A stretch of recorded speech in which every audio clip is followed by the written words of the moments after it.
Yeah, hi folks. Now, I don't know about you guys, but I am very pleased with the outcome of the American election. Suck eggs, Kamala. Now, I believe the staged lawfare against Trump backfired on the Democrats. Now, listen to Megyn Kelly school an idiot on this lawfare.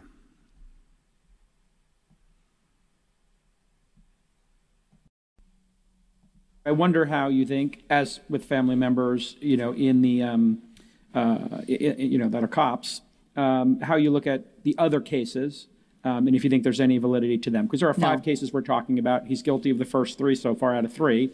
Some of them feel trumped up. But what about the last two? The documents and the January 6th one, do you think there's any validity to them? No validity. Zero. The only thing that Trump was potentially in trouble on, and the thing I hit him on when we interviewed, was not turning over the documents once he had a subpoena. Which would have been so easy to do. Yes. But which was dumb, but he's Trump. He should have turned stuff. him over. He but always he does self-destructive stuff. But that one's gone away now too because of Jack Smith not being properly appointed down there. But So, in answer to your question on Judge Merchan, I think he almost is in a position where he might have to sentence him to jail given how big they've tried to make it. You stole an election.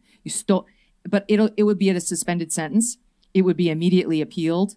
And I think Trump on appeal will win. There are so many holes in that case, so I don't think Trump will ever do one single day in jail. So, Megyn, if we look at the five cases, 6 months from now or a year from now, let's assume all five of them go to trial. He's guilty of three so far. Wait, what do you mean he's guilty of three so far? Well, he's been convicted of three, sorry. What do you mean? No, he hasn't. I love this. Eugene Carroll was guilty. That was not a conviction. That was a civil case. Okay, well, yes, so that's what I'm talking about. So that okay, but there's a big difference. It's still he was convicted. He was guilty of that. He got a settlement. In the Trump organization, they're guilty there. That, okay, again, was CFO. civil, liable. Yes, of course. But these are the cases we're talking about. And in the third one... she's a lawyer, right? Yeah, of course. And in the third one... I'm just talking about the five cases. Yes, some are civil, obviously, and some are not. Some are criminal. But if we look at all five cases... You said three convictions. Now you're walking it back. I'm not walking it back. There's three in which he was... You should walk it back. Okay, I'm guys, so glad Megyn is here. Of the five, to three of them this. he's either guilty or... He got a bad result. Yeah, got a bad result. There are two more. If he is found guilty of those two more, Megyn, and 5 of 5, he had a bad result, way to frame it, will you chalk all 5 up in your mind to 5 different jurisdictions, 5 different prosecutors, 5 different juries and or judges, all conspiring to get him? 100%. Okay. Yes. That's all I wanted to hear your answer to. 5 of 5, 5 different jurisdictions. Yeah. You think it's all lawfare? Eugene Carroll, they changed the law so that she could bring a civil lawsuit against him, and she did. New York went 87% for Joe Biden. That fix was in right from the start. The fraud trial that Letitia James brought against him has never been brought. There's no victims. The banks who were involved said, we didn't lose a penny. What are we doing here? We weren't damaged. Nobody was complaining except Tish James, who ran for office saying, I will get him.